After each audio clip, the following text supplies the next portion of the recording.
Hi hello ನಮಸ್ಕಾರ ವೀಕ್ಷಕರೇ, ನೀವು ನೋಡ್ತಾ ಇದ್ದೀರಾ ವಿಟಿವಿ ಬಳ್ಳಾರಿ. ನಾನು ನಿಮ್ಮ ಪವಿತ್ರ. ಮೋಕಾದಲ್ಲಿ ಮಹಿಳಾ ದಿನಾಚರಣೆ ಕೈಮಗ್ಗ ತರಬೇತಿ ಪಡೆದಿರುವವರಿಗೆ ಪ್ರಮಾಣ ಪತ್ರ ವಿತರಣೆ. ವಾವ್, ಎಷ್ಟು ಅದ್ಭುತ ಇದೆ ಅಲ್ವಾ?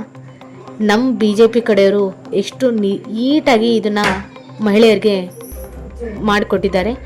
ಬಳ್ಳಾರಿ ಮಾರ್ಚ್ 31 ಗ್ರಾಮಾಂತರ ಕ್ಷೇತ್ರದ ವ್ಯಾಪ್ತಿಯ ಮೋಕ ಗ್ರಾಮದಲ್ಲಿ ಮಹಿಳಾ ದಿನಾಚರಣೆ ಅಂಗವಾಗಿ ಕೈಮಗ್ಗು ತರಬೇತಿ ಪಡೆದ ಮಹಿಳೆಯರಿಗೆ ಪ್ರಮಾಣ ಪತ್ರ ವಿತರಣೆ ಕಾರ್ಯಕ್ರಮ ನಡೆಯಿತು.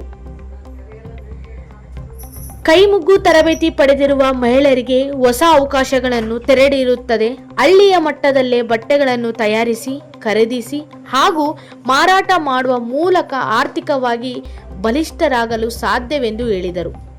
ಈ ಸಂದರ್ಭದಲ್ಲಿ ಮೋಕ ಪ್ರಾಥಮಿಕ ಆರೋಗ್ಯ ಕೇಂದ್ರದ ವೈದ್ಯಾಧಿಕಾರಿ ಭಾರತಿ ಮುರಾರ್ಜಿ, ವಸತಿ ಶಾಲೆಯ ಪ್ರಾಂಶುಪಾಲರಾದ ಅನಸೂಯ, ಮೋಕ ಪಂಚಾಯಿತಿ PDO ಸಿದ್ದಲಿಂಗಪ್ಪ, KJ ಯೂನಿಯನ್ ಜಿಲ್ಲಾ ಅಧ್ಯಕ್ಷ ಯರಗುಡಿ ರಮೇಶ್, ರೈತ ಸೇವಾ ಸಂಘದ ಕೃಷ್ಣಪ್ಪ, ಉಮಾವತಿ, ಸಮಾಜ ಸೇವಕ ಯರಗುಡಿ ಚಂದ್ರಪ್ಪ, ಕರವೇ ಪದೇಕರಾಗಿ ಶ್ರೀಶೈಲ ಉಮೇಶ್ವರ, ರಾಜಕುಮಾರ್, ಮಲ್ಲಿಕಾರ್ಜುನ, ಊರಿನ ಮುಖಂಡರಾದ ರಾಜಣ್ಣ ಸೇರಿದಂತ ಮಹಿಳೆಯರಿಗೆ ಗ್ರಾಮಸ್ಥರು ಮತ್ತು ಮುಂತಾದವರು ಉಪಸ್ಥಿತರು. ಇನ್ನಷ್ಟು ಮಾಹಿತಿಗಾಗಿ ನೋಡ್ತಾ ಇರಿ ವಿಟಿವಿ ಬಳ್ಳಾರಿ.